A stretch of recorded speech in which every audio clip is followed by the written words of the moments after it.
வணக்கம் நேர்களே. வாரத்தின் முதல் நாள் நமது சந்தைகள் எனர்ஜி ஸ்டாக்ஸ் மற்றும் க்ரூட் ஆயில் பிரைஸ் இது ரெண்டும் ஒரு மாதிரி ஒரு மார்க்கெட்டுக்கு ஒரு நல்ல ஒரு சாதகமான விஷயத்தை கொடுத்து சந்தைகளை மேலே நிறுத்தி வைப்பதற்கு உபயோகமாக இருந்தது. எனர்ஜி ஸ்டாக்ஸ் மேலே இருந்தது, க்ரூட் ஆயில் பிரைஸ் கீழே இறங்கினது. 114 புள்ளிகள் அதிகரித்து 24,460 முடிவடைந்தது என்று சொல்லலாம். அதுபோல இன்றைய தினம் ஏறிய பங்குகள்னு பார்த்தோம்னா 2023, இறங்கின பங்குகள் 225, ரிமைன் அன்சேஞ்ச் 96. அதனால மார்க்கெட் பிரெத் பார்த்தோம்னாக்க ஒரு பாசிட்டிவ் மூமெண்டாக இருப்பதை பார்க்க முடிந்தது. மேலும் மெயினா க்ரூட் ஆயில் பிரைஸ் டவுன் மட்டும் இல்லாமல் எஃப்ஐ கடந்த 12 தினங்களாக நமது சந்தைகளில் வாங்கி கொண்டிருப்பதும், அது மாதிரி potential US India trade deal ஒரு ஆப்டிமிசத்தையும் கொடுத்தது என்று சொல்லலாம். மேலும் oil marketing companies like BPCL, Indian ஆயில்லாம் 3% ஏறி இருக்கு. ஹெச்பிசிஎல் 6.4% கெயின் ஆயிருக்கு. Possibly OPEC plus supply increase இதுக்கு ஒரு முக்கிய காரணமாக இருக்கலாம். மறுபுறம் ஆட்டோமொபைல் ஸ்டாக்ஸ் இன்னைக்கு அவுட் பெர்ஃபார்ம் பண்ணியது குறிப்பிடத்தக்கது. ரெண்டாவது அது கிட்டத்தட்ட ஒரு 2 மாதத்தினுடைய உச்சத்தை இன்றைய தினம் தொட்டுள்ளது என்று சொல்லலாம். அதுல ஸ்பெஷலி M&M கிட்டத்தட்ட ஒரு 19.6% இயர் ஆன் இயர் ஜம்ப் அவங்களுடைய ப்ராஃபிட்டை காமிச்சிருக்கிறதும் அது ஒரு முக்கியமான விஷயம் என்று சொல்லலாம். அதுபோல நிப்டியில டிராகிங்ல பார்த்தோம்னா banking index down by 190 points. So அதுதான் முக்கியமா மார்க்கெட் பெருசா ஏற விட முடியல. பட் அதர் செக்டார்ஸ் எல்லாம் அதுக்கு ஈடு கொடுத்தது என்று சொல்லலாம். அது மாதிரி ஏறிய பங்குகள்னா தினம் Adani Enterprises, Adani Ports, then Trent, Shriram Finance, Bajaj Finserv, Mahindra and Mahindra, Eternal, ITC, HDFC Life, Tata Motors இவை எல்லாம் ஏறிய பங்குகள். இறங்கின பங்குகள்லாம் Kotak Mahindra Bank, JSW Steel, ONGC, State Bank of India, doctor Reddy, Axis Bank, IndusInd Bank, Titan, HCL Tech, Nestle இவை எல்லாம் இறங்கிய பங்குகள் என்று சொல்லலாம். மெயினாக அதானி குழுமம் இன்னைக்கு எல்லாமே after the media report the talks with US officials overseas bribery case பத்தி சொன்ன உடனேயே இன் கான்ட்ராஸ்டா அது பார்த்தீங்கன்னா மார்க்கெட்ல ஏறி இருப்பது குறிப்பிடத்தக்கது. ஸோ அந்த gain with positive input market எப்படி இருக்கும், என்னெல்லாம் பார்க்கணும் என்பதை பார்ப்போம். மேலும் தங்கம் பார்த்தோம்னா 1,908 ரூபாய் அதிகரித்து 94,545, க்ரூட் ஆயில் 611 ரூபாய் அதிகரித்து 93,900 மணியமாகிறது. க்ரூட் ஆயில் அதுபோல இன்னைக்கு 90 ரூபாய் விழுந்து 4,850 மணியமாகி கொண்டிருப்பதும் குறிப்பிடத்தக்கது. மேலும் முக்கியமான சில ஸ்டாக் நியூஸ்ல பார்த்தோம்னாக்க NCC அவங்களுக்கு ஆர்டர் கிடைச்சிருக்கு worth 1,663 crores. Then Bank of India approve fundraise up to 5,000 crores. Then third PNB Housing Finance அவங்களுடைய இந்த கார்லே குரூப் டு செல் இருந்ததுல என்டையர் அதை வித்துட்டாங்க. Block deal on May 2 at 960 per share, 5% discount to current market price.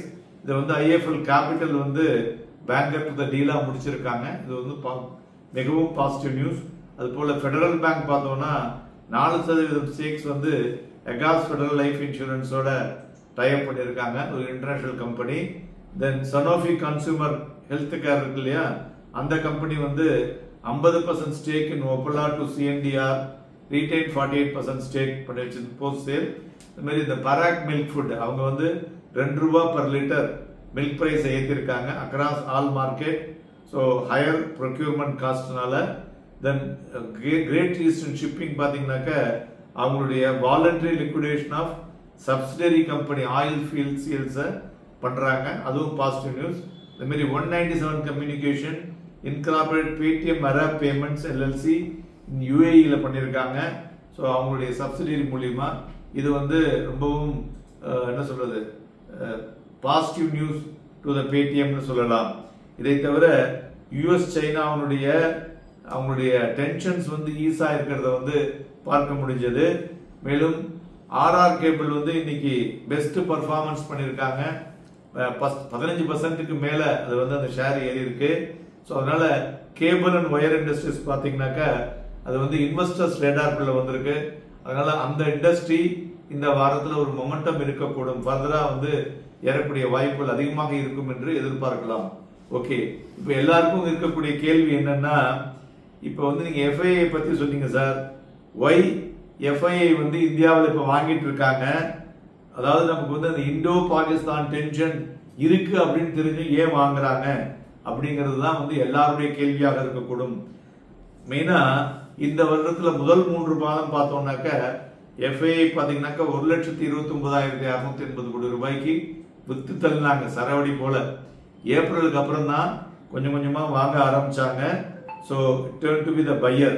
இந்த பையருக்கு உண்டான காரண காரியங்களை பார்க்கும் பொழுது என்னங்கிறத பார்ப்போம்.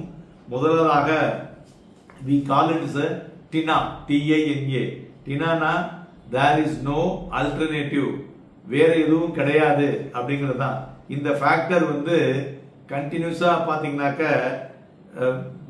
வேலை செஞ்சுக்கிட்டே இருக்கு. அதனால significant role India is now taking is. So டினா இந்த பிராண்டை வந்து இந்த கண்ட்ரி இந்தியாவுக்கு குத்தி இருக்காங்க FII.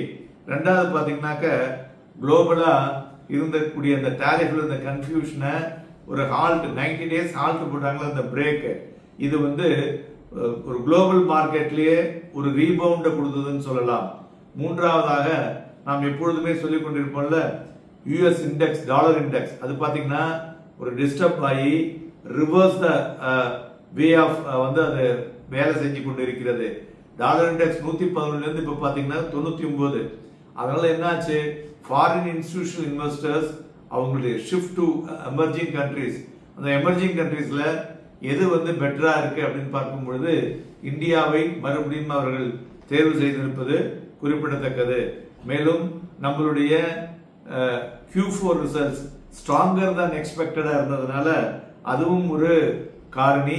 Then reserve bank of India பாத்தீங்கன்னாக்க அவங்களுடைய policy decisions plus MBC meeting வந்து அவுட்கம்லாம் வந்து ஒரு booster the confidence and the sentiment, அதுவும் ஒரு பேங்கிங் செக்டார்ல ஒரு முக்கிய காரணம் என்று சொல்லலாம். மேலும் டெக்னிக்கலா பார்த்தோம்னா நிப்டி வந்து இந்த 10-day எக்ஸ்போனன்ஷியல் மூவிங் ஆவரேஜ்னு சொல்லுவோம்ல, அதுக்கு மேல ஹோல்ட் ஆகி கொண்டிருக்கிறது.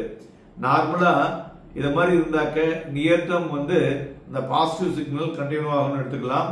அதை தவிர இந்த RSI புல்லிஷ் கிராஸ் ஓவர் பார்க்கும் பொழுது இந்த 24,550 ஒரு எஸ்ட்ரீம் கன்சர்ன், அதை தாண்டினதுன்னா market will have a different way of activity.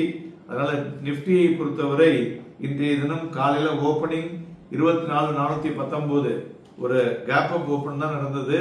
Days low 24,400, days high 24,526.40 மற்றும் க்ளோசிங் வந்து 24,460ல 461.15ல முடிவடைந்திருக்கிறது. மேலும் இந்த மாதிரியான ஒரு வாலடைல் மூவ்மெண்ட்ல வந்து நிப்டியை பொறுத்தவரை 24,200 இருந்து 25,500 வரலையும் ஒரு பிராடர் மார்க்கெட்டுக்கு நம்ம இந்த வாரத்துக்கு எடுத்துக்கலாம். அதுல சப்போர்ட் வந்து 24,200 to 24,250 ஜோன் ஆயிருக்கக்கூடும். ரெசிஸ்டன்ஸ் பார்த்தோம்னா 24,500 இருந்து 24,550 கிட்டத்தட்ட இன்றைய தினம் அதுவும் வந்தது, அதுல வந்து நிற்க முடியல. ஸோ அதனால இந்த லெவல்ல வந்து ஒரு டிசிசிவ் பிரேக் அவுட் ஆச்சுன்னா market will have a better actions.